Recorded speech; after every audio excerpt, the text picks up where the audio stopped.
She only went to the bank to deposit her rent money, until a robbery, a forgotten wallet, and one haunting photograph pulled her into a conspiracy no one was supposed to survive. When Jasmine Reyes picks up a wallet dropped during a violent bank heist, she thinks she's doing the right thing by planning to turn it in. But when the owner, a desperate, dangerous man, shows up at her door asking for it back, Jasmine is thrust into a world of lies, missing children, and a criminal empire hidden in plain sight. The wallet was never meant to be found. And now, neither is she. Hello family, welcome to Storytime with Imzi. Please subscribe and like, it means the world to us. Also share this video to your friends and loved ones and turn on post notifications so you don't miss future videos from us. Thank you as you do so. Sit back and relax as we dive into the story. The line at First National Bank was slow, the kind of slow that makes you reconsider every decision that brought you there. Jasmine Reyes, cradling her envelope of rent money, shifted from one foot to the other, eyes drifting to the ticking wall clock. Her shift at the cafe started in 40 minutes. She sighed and glanced around, glass walls, marble counters, and that faint antiseptic bank smell. A toddler whined. A man coughed.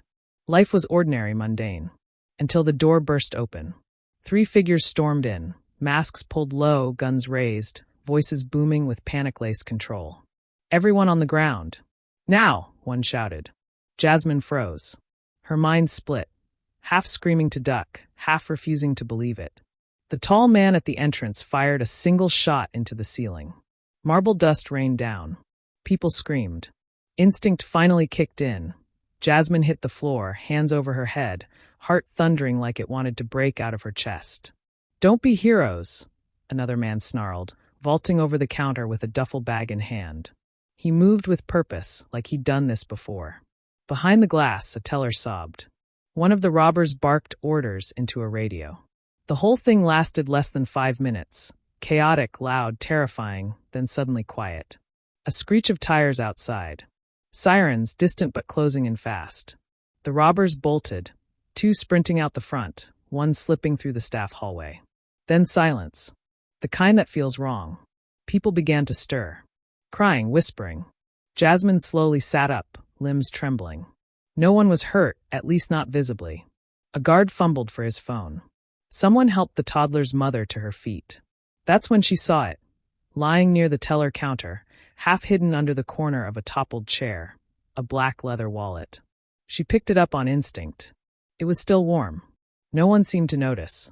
Police were now entering, shouting commands, herding people toward exits. Jasmine held the wallet tight in her palm. She looked around once, then slipped it into her coat pocket. Later, she would wonder why she didn't give it to the officers immediately. But in that moment, something about the wallet tugged at her curiosity. Something that told her, this wasn't over. Not even close. Back in her apartment, Jasmine locked the door behind her with more care than usual. The wallet felt like a stone in her coat pocket, heavy, deliberate, and now impossible to ignore. Her hands were still trembling as she set it down on the small kitchen table. The place smelled faintly of stale coffee grounds and lavender detergent. Outside, sirens wailed in the distance like a memory still chasing her. She stared at the wallet. It was smooth, worn at the edges, the kind of leather that had been handled often. No logo, just a simple silver snap. Click. She opened it. Inside were the usual things. A few folded bills, a crumpled gas receipt, an expired Metro card. Then came the strange parts. A driver's license, Lucas Maddox, mid-30s, sharp eyes in the photo, a small scar near his right eyebrow. The address was in a part of town Jasmine didn't know well. The photo didn't scream criminal, but something about it felt tense. Like he wasn't smiling on purpose. Behind the license, tucked between 2 flaps of leather, was a photograph. A little girl, no older than 7, in a red hoodie, sitting cross-legged in the grass with a wide, gap-toothed grin. The kind of picture parents kept in their wallet forever. Jasmine stared at it for a long time. This wasn't just some robber's wallet. It was personal. She picked up her phone to call the police, thumb hovering over the screen. But something about the wallet, about Lucas, gave her pause. Why would someone rob a bank and carry an ID with them? Or a photo of their child? Was it a mistake? She muttered aloud. Or a message? She stood up, pacing her small living room. The news played on the muted TV, images of flashing lights, police tape, and the headline, "Brazen Daylight Bank Robbery Rocks Downtown." Her gut twisted. What if this man was more than a criminal? What if there was a reason? A desperate one? She didn't know why she kept the wallet. Maybe it was instinct. Maybe it was guilt. Or maybe, just maybe, it was curiosity. The kind that burns slow but deep. That night, Jasmine placed the wallet in a drawer, but not before glancing one more time at the girl in the photo. She wasn't sure what she was getting herself into. But she already knew. She couldn't walk away now. The night was quieter than it should have been. Jasmine curled up on her couch, knees to her chest, an untouched mug of chamomile cooling beside her. The TV flickered in the background, reruns of something forgettable, but her attention was locked on the drawer across the room. The wallet sat inside, practically humming with tension she could feel from a distance. She had tried to sleep. Twice. Each time her thoughts circled the same loop. The girl in the photo, the strange timing, the name Lucas Maddox. And the burning question, was he coming back for it? At 12:46 a.m., the power blinked. Just a second. A harmless flicker. But in that second, Jasmine's breath caught. Then came the knock. Tap. Tap. Tap. 3 sharp raps on the front door. Not loud. Not urgent. But they didn't belong. Her heart hammered. She turned off the TV with the remote, plunging the room into dim silence. She approached the peephole slowly, silently. No one there. Her fingers hovered over the lock. "Don't be stupid," she whispered. She didn't open it. Instead, she walked to the window and carefully pulled back the curtain. And there he was, down on the street, standing beneath the weak cone of light from the flickering street lamp. A man, still, unmoving, hands in his coat pockets, eyes fixed on her building. Not pacing, not calling out. Just watching. She couldn't see details, but something in the stillness of his posture told her everything. He wasn't random. He wasn't lost. He was waiting. For her. She let the curtain fall and backed away, heart now punching against her ribs. Her phone was on the table. She grabbed it, unlocked it, 1% battery. Of course.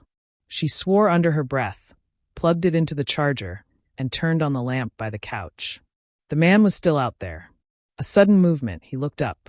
Right. At her. Their eyes met across glass and darkness.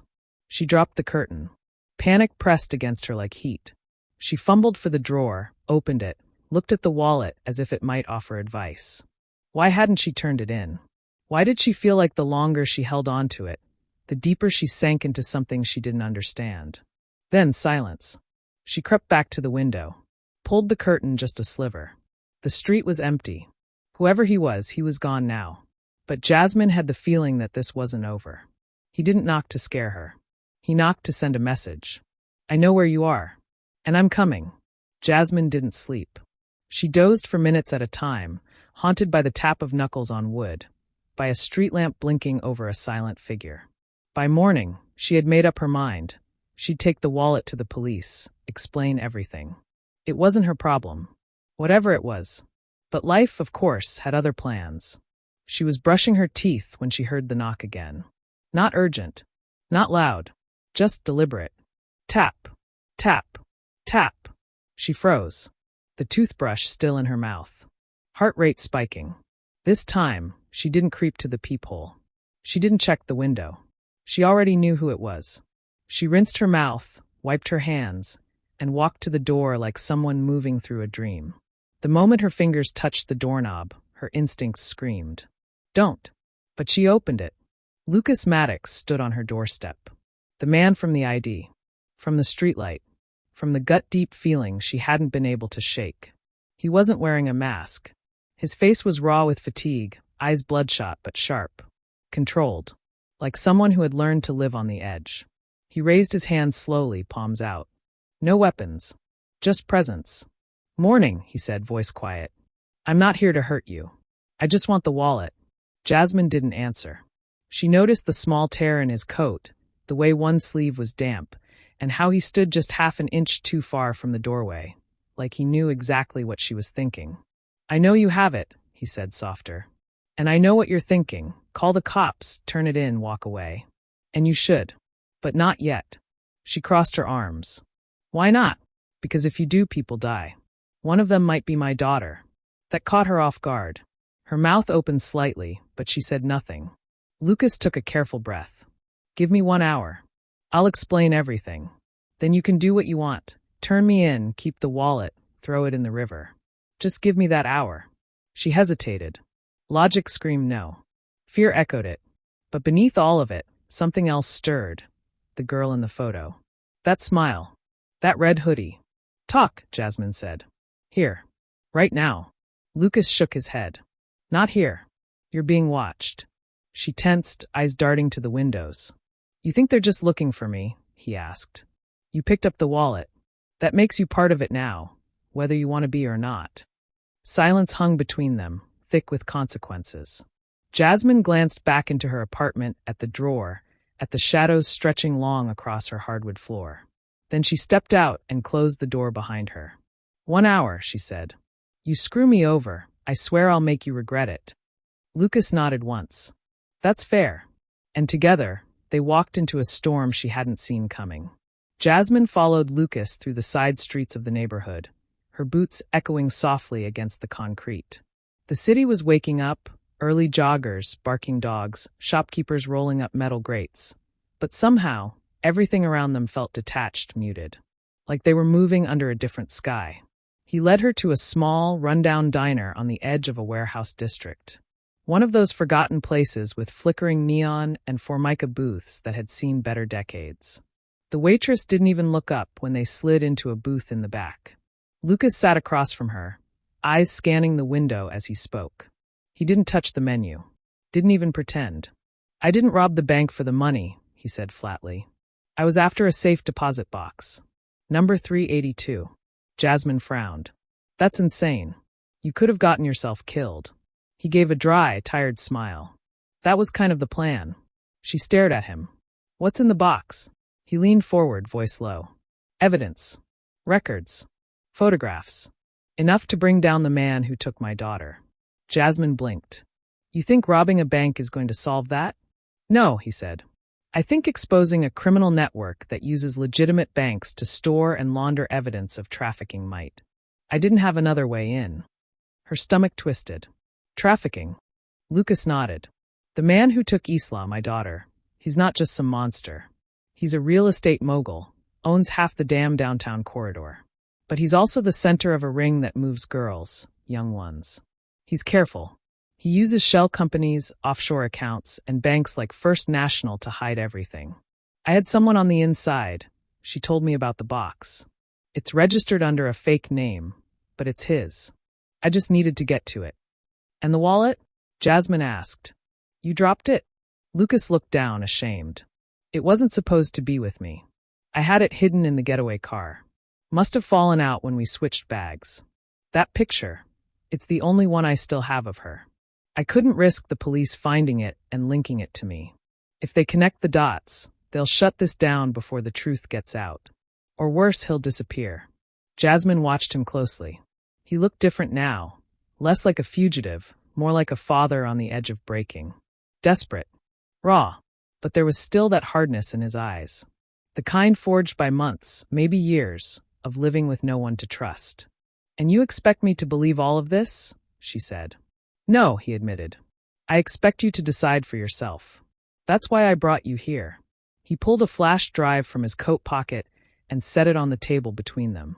Everything I know is on there. Names, numbers, locations. But the real stuff, the original documents, the photos, the contracts, they're still in that box. Jasmine didn't reach for the drive. Not yet. Instead, she leaned back and looked him dead in the eye. If you're lying, you're better at it than most. But if you're telling the truth, why the hell didn't you just go to the police? Lucas exhaled through his nose. Because some of them are in on it. The words hit like a slap. He gestured to the flash drive. Take it. Read it. Then decide. But whatever you do, don't give that wallet to anyone. Jasmine stared at it for a long, long time. Then she picked it up. And just like that, she was in. Jasmine sat cross-legged on her bed, laptop glowing in the dark like a portal. The flash drive pulsed in its port, opening a folder titled simply, ISLA. Inside were layers of documents, PDFs, spreadsheets, surveillance photos, even audio recordings. It was a digital labyrinth. No explanations. No context. Just raw data. But it didn't take long before the pattern emerged. She clicked open a spreadsheet labeled Ledger_7. Her eyes scanned the rows. Shell corporations, account numbers, transaction dates, some as recent as 2 weeks ago. Offshore wiring instructions routed through multiple countries. Amounts in the millions. Another folder contained scanned contracts. Leases. Real estate deals. The same man's name popped up again and again. Vincent Strathmore. She recognized it. He was practically royalty in the city. Real estate tycoon, philanthropist, donor to every campaign in town. But here, he looked more like a spider sitting in the center of an invisible web. Jasmine's stomach tightened. She kept digging. One folder labeled surveillance held security camera screenshots from a warehouse on the docks, blurry, grainy stills showing young girls being ushered into unmarked vans. No dates. No faces. But one image stood out, a girl in a red hoodie. The same hoodie from the photo in Lucas's wallet. Jasmine paused, hand shaking on the mouse. It was real. It was all real. She opened a new tab and searched Isla Maddox missing. A local newspaper article from 13 months ago popped up. Girl 7 disappears from Midtown Park. Mother deceased. Father remains under suspicion, but has not been charged. There was a photo. Same girl. Same smile. Her heart squeezed. She read further. How the investigation had stalled. How the father had gone off the grid. A detective quoted in the piece claimed there was a lack of evidence and no leads. The file was closed 6 months later. Convenient. Jasmine leaned back in her chair, pulse thrumming. All at once, it hit her. Lucas hadn't just been desperate. He'd been buried. Erased. And no one had listened. She got up and crossed the room, pulling the wallet from the drawer. Flipping through it again, she found something she hadn't noticed before. A torn business card tucked deep behind the photo. Just a name and a number, printed in silver. RC, trust no one. Jasmine stared at it. The initials meant nothing to her. Yet, her phone buzzed. A text from an unknown number. You shouldn't be looking into this. No name. No ID. No punctuation. She stared at the screen, breath shallow. A minute passed. Then another. Another text arrived. We're already watching you. The room suddenly felt colder. She looked at her laptop. Then at the door. Then at the window. The quiet had changed. It wasn't still. It was waiting. She wasn't an outsider anymore. She was in the middle of it now. And someone, maybe many someones, wanted her out. The sky hung low and colorless as Jasmine climbed into the passenger seat of an old navy blue sedan. Lucas sat behind the wheel, eyes scanning the rearview mirror every 10 seconds. He'd changed clothes since their last meeting. Now in a hoodie and worn denim jacket, hair tucked under a cap. But his nerves hadn't changed. If anything, they were sharper. You sure you want to do this? He asked, pulling away from the curb. No, Jasmine replied, but I'm doing it anyway. They drove in silence for a while. The city passed by in slow motion. Familiar streets suddenly foreign under the weight of everything she now knew.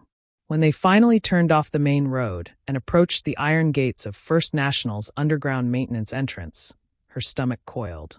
It was almost 2 a.m. The night air was cold, and the only sounds were distant traffic and the low hum of city lights. Lucas parked in the shadows behind a row of dumpsters. We go in fast, we come out faster, he said. I've disabled the secondary alarms. Cameras are looped. We've got 10 minutes, 15 if we're lucky. You've done this before? Jasmine asked, only half joking. Lucas didn't smile. Not like this. Inside, the corridors of the bank felt like tombs. Fluorescent lights flickering above beige tiles, the buzz of machinery behind walls. Lucas moved with practiced steps, guiding her to a vault door guarded by nothing more than a keypad and a thin metal gate. He pulled a folded slip of paper from his pocket. They change the codes every month, he murmured. But I have a friend who knows a guy who knows how lazy bankers can be. He punched in the numbers. The lock clicked. They were in. Jasmine stared at the rows of steel boxes lining the walls like coffins. Lucas moved directly to box 382. He He pulled out a small key from his sock, inserted it, and turned. Click. The box slid open with a whisper. Inside was a folder thick with papers, 2 USB drives, and a manila envelope marked, "Do not copy. Do not trust." Lucas handed the contents to Jasmine, his hands shaking only slightly. "This is it. Everything. Names. Faces. Records of transactions tied to girls who never came home." She stared at the documents, at the kind of truth people were willing to kill for. Then everything went wrong. A loud crack, a pop like thunder, echoed from the corridor. Lucas swore and slammed the vault shut. "They're here." Jasmine stuffed the folder into her coat. "How?" "They must have traced you. Or me. Doesn't matter now, run." They sprinted through the hall. Behind them, footsteps. Voices. Shouts. Someone yelled, "Don't let them out." Another voice, more mechanical, shouted back in a language she didn't understand. They reached the door just as a second gunshot ricocheted down the hall. The bullet sparked off metal behind Jasmine, narrowly missing her head. Lucas turned, raised a small pistol from his jacket, and fired once, then again. Someone dropped with a grunt. They burst into the night air. Jasmine nearly tripped over a step, heart slamming against her ribs like it was trying to escape her chest. They made it to the car. Tires squealed. Engine roared. They were gone. Only once they hit the freeway did Jasmine speak. "They were waiting for us." Lucas nodded, white-knuckled on the wheel. "We walked into a trap." She opened the envelope. Inside, among the papers, was something she hadn't expected. A single photo of her, taken from across the street. Just 2 days ago. Jasmine's blood turned cold. "I think they've been watching me since the moment I found your wallet," she whispered. Lucas didn't answer. He didn't have to. They couldn't go home. Not now. Jasmine and Lucas holed up in an old motel off Highway 9. No cameras, no paper trail, no questions. The kind of place where people came to disappear. Jasmine sat cross-legged on the bed, scanning document after document, her fingers covered in highlighter, ink, and adrenaline. Lucas paced, checking the blinds every few minutes. He was running out of time, bruised ribs, a bloodied shoulder, and a city waking up to news of a shootout at a bank vault. The official story would be clean, simple. Robbery, maybe terrorism, maybe nothing at all. A narrative made to dissolve by morning. But Jasmine had the truth. And this time she had a plan. She used every connection she had, former classmates, a college roommate who worked in a local newsroom, and an anonymous tip submission tool. She packaged the files, the evidence, the faces and numbers, and wired it to 5 reporters at once. Redundancy was survival. And for the first time in weeks, she saw real fear in Lucas's eyes. Not for himself, but for her. "Once this gets out," he said, "there's no going back." "I don't want to go back," Jasmine replied. "I want to finish this." She hit send. The silence that followed felt like waiting for lightning to hit. The next 48 hours were chaos. The city exploded with headlines. The documents from the vault sparked a full-scale investigation. Names leaked. Faces matched. Whistleblowers emerged like rats from fire. Several high-ranking officials resigned by noon. By evening, 2 were arrested. Vincent Strathmore disappeared, private jet gone dark, his penthouse raided and empty. But what really lit the fuse were the photos. The girls. The warehouses. The transactions. No one could bury that. Not this time. Lucas vanished the same day the news broke. Jasmine came home to find her apartment door unlocked. Nothing stolen. Nothing touched. Just the wallet, sitting on her table. Empty. No ID. No photo. Just a note inside. "Thank you for believing me. I'll never forget it. Neither will she." L. Jasmine held the wallet like it was made of glass. Like it still held something sacred. She hadn't expected a goodbye. And she didn't need one. Because 2 weeks later, a package arrived in her mailbox. No return address. No markings. Inside was a postcard, faded edges, sand stuck in the corner. It showed a beach. Palm trees swaying. And in the foreground, a little girl in a red hoodie, beaming at the camera. On the back, scrawled in careful handwriting. "She's safe now. You did more than you know. Don't stop. L." Jasmine pressed the card to her chest and looked out the window. The world hadn't changed. It was still dark. Still dangerous. But now she knew how to fight it. And this time, she wasn't just a bystander. She was the one who opened the vault.